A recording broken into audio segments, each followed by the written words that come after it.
বনমালীপুরস্থিত শ্রী শ্রী রামঠাকুর সেবা মন্দিরের উদ্যোগে মহন্ত মহারাজ শ্রীমৎ ভবতোষ বন্দ্যোপাধ্যায়ের তিরোধান দিবস উপলক্ষে আয়োজিত রক্তদান শিবিরের উদ্বোধন হয় রাজ্যের মুখ্যমন্ত্রী প্রফেসর ডক্টর মানিক সাহার হাত ধরে।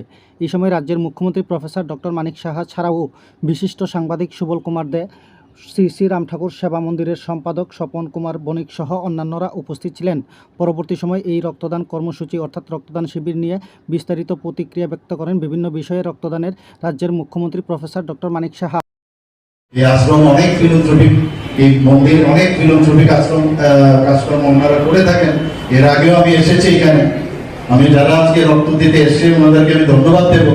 যারা রক্ত গ্রহণ নিতে এসছে, যারা ডাক্তারবাবুরা এবং প্যারামেডিক যারা আছেন ওনাদেরকেও আমি ধন্যবাদ দেব। যে কেউ কারোর জন্যই দেখবেন এই কাজটা তো এখানে আমরা পাবো না, যারা এই কাজটা যারা করেন তাদের জন্য ডিস্ট্রিবিউশন অফ ওয়ার্ডস কিন্তু সব উপরওয়ালাই করে দিয়েছে আমাদের মাধ্যমে। কারোর সবার জন্য সবার কাজ, এবং এর মাধ্যমে কিন্তু এই কাজের আমি মনে করি আমরা অনেক সময় ধর্ম নিয়ে আমরা কথা বলি।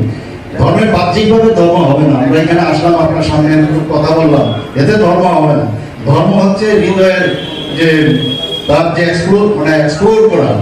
আমার হৃদয় যদি সেভাবে পরিস্ফুটিত হয়, আরেকজনের হৃদয়ের সাথে আমি যুক্ত হতে পারি, সেটাকে বলে ধর্ম। যে তার সমস্যার সময় সে যে সমস্যায় আছে, সাধারণ মানুষের যে সমস্যা আছে, তার যদি আমি কিছুটা করতে পারি, সেটাই হচ্ছে ধর্ম, সেটাই বলে ধর্ম, আর কিছু না।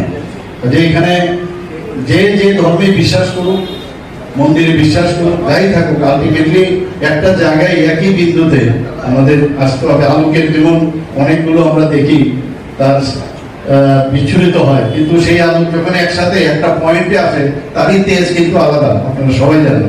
তো আমরা সবাই মিলে আমরা আশা করি যে এই ধরনের কাজ আমরা ব্রতী হব, এবং এতে করে মানুষ আরো উদ্বুদ্ধ হবে রক্তদান দেওয়ার জন্য। বিশেষ করে যারা যুব সম্প্রদায়, আমরা জানি প্রায় ভারতবর্ষের সাথে ত্রিপুরা তো যুবক সম্প্রদায় প্রায় এখানে 60% যুবক সম্প্রদায়, তাদের আরো বেশি করে এগিয়ে আসতে হবে। একটা নির্দিষ্ট সময়ের রক্ত নষ্ট হয়ে যায়, রক্ত স্টোর করে রাখা যায় না, এটা কন্টিনিউয়াস প্রসেস একটা।